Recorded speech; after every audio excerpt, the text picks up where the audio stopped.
What's going on, guys? My name is Darku. Patch 5.3 is now released for Smite. Let's talk about that.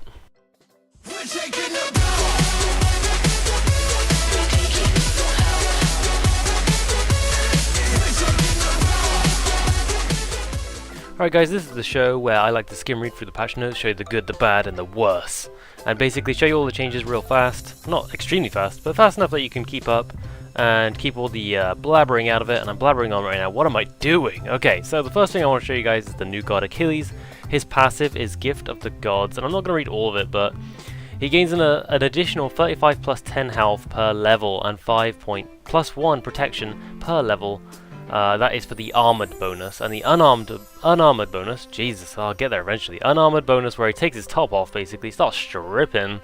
Achilles gains an additional movement speed 3% plus 25% per level and a 10 plus 2 physical power per level. Then we go to his abilities. Ability 1 is Shield of Achilles. His damage does 100 all the way up to 340 plus 90% of your physical power, and this basically hits a cone in the front of you, which does a bit like a lot of damage, and a stun which can hit in a small cone in front of you, and it costs about 60 mana all the way up to 80 mana if you fully upgrade it. His second ability is Radiant Glory. Basically, Achilles is blessed by the gods, giving him bonus physical power, protections, and crowd control reduction for 6 seconds. While this blessing is active, Achilles will heal himself upon successfully damaging with abilities. His heal can go from 23 all the way up to 35 plus 10% of your physical power. Bonus physical power is 15%, bonus protections can be 15%, and bonus crowd control reduction can be 20%. Cooldowns is 10 seconds, and it costs 40 all the way up to 60 mana. His third ability, Combat Dodge. Achilles dodges his enemies' attacks before striking them in swift response. If Achilles successfully hits an enemy god with a strike, Achilles can then use his ability once more before it goes on cooldown. Damage goes from 65 all the way up to 225 plus 50% of your physical power, and that can hit twice. Cooldown is 10 seconds, costs 24 mana all the way up to 40, and I think it only costs once, not twice, to do it twice, if that makes sense. His ultimate, Fatal Strike. Achilles winds up a large attack and dashes forward. While dashing, Achilles will pass through minions, stop and hit the first enemy god he encounters, dealing damage. If the god is for below 30% health, they are executed. If Achilles successfully executes a god with this ability, he can use it again up to 5 times. So basically a Thanatos execute or an Aequang execute, but it can be regained like a Scylla ultimate. That's crazy. As Achilles successfully executes his enemies, he becomes more reckless in combat and leaves his heel exposed. Achilles will become more susceptible to damage, stacking up to 5 times. So his damage, okay, real quick, from 180 at level 1, all the way up to 540 at level 20, plus 100% of your physical power, which is bloody ridiculous. So 540 damage plus 100% of your physical power, and it can execute. Jesus, okay, the execute threshold is 5%. Damage taken increased by 10%, so each time you actually do this Fatal Strike and execute somebody, you take 10% more damage increase. So if you do this 5 times, it's 50% more, but it doesn't matter because everyone's dead. And that's the most OP ability I've ever seen in my life. I can't wait for that to be nerfed in patch 5.4, which we know is going to happen probably. The cooldown is 90 seconds, the cost is 80 mana all the way up to 100 mana, but that doesn't matter because they're all going to die. The skins! I actually don't have videos for this, I just have the images, but the images are awesome and the wallpapers are awesome. You've got Caged Ratatoska, which is the evil Ratatoska you can get in this certain patch, this specific patch only. It's part of the full Ratatoska skins, and it is fucking awesome, and the voice pack for it is very awesome as well. The abilities look the same as the last Fox Ratatoska, but like I said, the voice pack is different and the color is different, and it looks cool. Countess Chang'e, which looks awesome. It's like a vampire Chang'e, and the abilities look cool. The skin looks cool. The rabbit's a vampire, and the rabbit does have some cool jokes, and the voice pack is actually really cool as well, so that's awesome. Abyssal Warrior Soooo. Now, this is a skin which looks fucking insane. Like, even though usually the card arts look really good, and then in-game the models look like an absolute potato, but this one actually looks really good. The card art's really good, and whoever did the 3D modeling for it was actually pretty amazing too. The voice pack is awesome, the abilities are cool, and it just looks all round amazing, and I'm definitely grabbing this skin. Pot of Gold Fafnir is a cartoon dragon.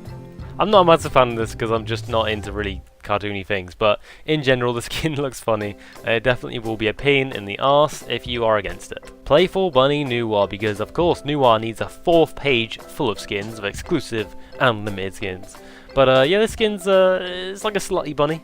Yeah, that's the best way I can describe it, a slutty bunny. And when they did the video, everyone was pointing out how big her ass looks, basically. But the good thing is, she has like little candy animals instead of minions, and they scream when they attack, which is fucking awesome. Alright guys, that was all the skins. Now, here's something very good for console. Hey, there's a lot of people that want a VGS update on console. No, I don't think I've heard about that. Pawn, have you heard about this? Nope, no idea. Clumsy, you have any idea? Haven't heard of that. Seems like an easy fix though. Done. Now we're on to general non-conquest game modes. Attacker's Blessing and Defender's Blessing and Specialist Blessings have returned. And in Conquest, you know what? Nah. Fdot, you have this one. I'll let you do this one. Conquest. The orbital health have been adjusted. Base health decreased.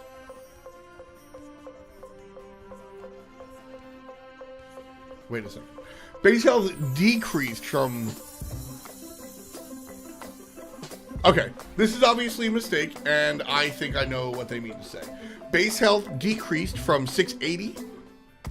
Oh no, I'm stupid. I thought this was 700.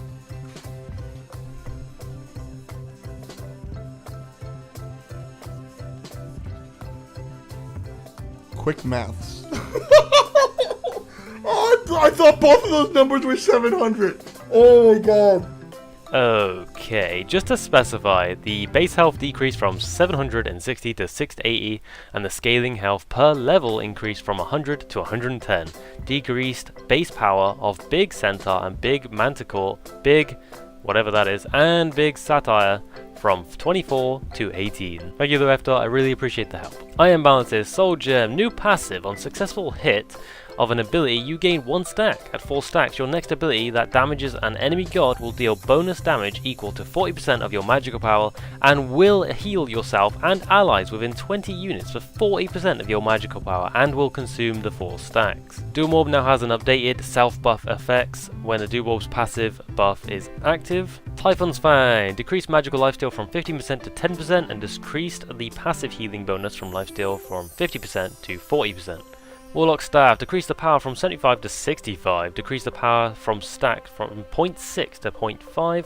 Warlock Staff now provides 115 magical power when fully evolved, down from 135. That item is still very powerful if you can get early stacks, so it's a bit of a nerf, but nothing too impactful. Book of the Dead, decreased 25% to 15% mana used to form the shield. On to, how do you pronounce this? Fdot, do you want to give me a hand? How do you pronounce this? Methbringer or Dallas. Ah, right, yeah, that's right. Decreased physical power from 50 to 40, increased critical strike chance from 20% to 25%. New passive, every critical strike against an enemy god gives 1 stack. At 3 stacks, your next ability that damages an enemy god will consume the stack and deal bonus damage over time to the first god hit for 120% of your physical power. Damage is dealt in 3 ticks over 2 seconds. And just in case anybody's wondering, with the Ninja ultimate, yes, it does count. You go in the ultimate and it counts 3 times, so you can throw your ring toss straight after and it will do that passive. Rage, increased cost from 2400 to 2005, decreased the physical power from 30 to 20, and increased critical strike chance per stack from 1% to 2%. Rage now provides 40% total critical strike chance when fully evolved, up from 35%. Soul Eater, decreased stacks needed from 100 to 75 and increased the bonus physical power on evolved from 10 to 20. Soul Eater now provides 60 physical power when fully evolved, up from 50. Warrior's Blessing, increased evolved bonus protections from 10 to 15. Decreased the stacks gained from gods from 5 to 3. Onto Hunter's Blessing, and I'm going to have to read all of this out for this to make sense. Adjusted how the item provides basic attack damage. This fixes a few issues where this item interacted with various abilities and systems in the game. This item now better interacts with a hit chain progression abilities that scale with basic attack damage and a few edge case scenarios. In some case, this is a buff for characters anyone with a slower hit chain, and in others, this is a nerf for characters, the Morrigan passive. God Balances, Arachne of the Webs, reduced the cooldown from 18 seconds to 16 seconds, can now have 3 webs at once, up from 2. Cerberus, a couple of changes, increased his ghastly breath damage per tick from 15 all the way up to 55 to 20 all the way up to 60. His Soul Expulsion increased range from 40 to 50, and his Torment is decreased post fire from 1.4 to 0.1. Cerberus is now crippled for 1.2 seconds after firing this ability. He also is knockback and knock up immune for 1.2 seconds. This ability now auto activates all 3 heads. Freya, her blessing, changed magical lifesteal from 15% to 5%, plus 0.5% per level, ending at 15%. So her early game lifesteal isn't going to be ridiculous, but late game it will still be the same. Eradicate, decrease the damage from 40 all the way up to 100, to 35 all the way up to 95, and decrease the magical power scaling from 25 to 20% per shot. My main man Kepri's getting a buff. Abduct is decreased cooldown from 15 seconds to 14 seconds, and his solar flare has decreased cooldown from 18 seconds to 16 seconds. Jesus. Scylla's getting a buff this patch. Her quick learner, I believe that's her passive, increased power per stack from 20 to 25, and Sikkim increased magical power scaling from 75% to 80%. Brilliant.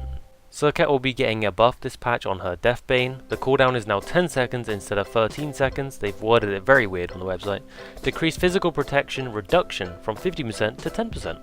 Ullr, this is what we've all been waiting for. Don't even lie, okay? Don't even lie, this is what we've been waiting for. And I'm not reading that entire paragraph, story, whatever. Alright, let's correct that real quick. Much better, much better. Alright, so his bladed arrow decreased physical power scaling from 80% to 70%. And his hail of arrows is decreased power scaling from 120% to 110%. That's still, you know, there's still quite a bit, but, you know, it's something, you know? It's about time. It really is, okay? It's about time. And don't even lie. Don't you guys go out there and tell me that he wasn't fucking ridiculous, okay? Don't you dare. The mana, his Colossal Fury, increased protections gained from 5 all the way up to 25 to 15 all the way up to 35. Added a targeter to indicate the hit area for Vamana's basic attacks while Colossal Fury is active. Basically the same treatment as what they did for Fenrir's ultimate in the few patches back. Well, that's it from me, guys. I hope you liked it. Don't forget to actually hit the like and maybe leave a comment and maybe subscribe. It's up to you. I also have a Patreon account where you can support me over there, which will give me a massive help. And just thanks for watching, honestly. Just thank you for coming by, watching. Hope this patch comes out on console one day. You know, we're so far behind. They fixed it near Christmas and now they broke it again. We're so far behind. Unfortunately, there is actually no data mining for the next patch, so I can't really share anything secretive with you. But again, I hope you enjoyed. I'll see you on another video. Goodbye, guys.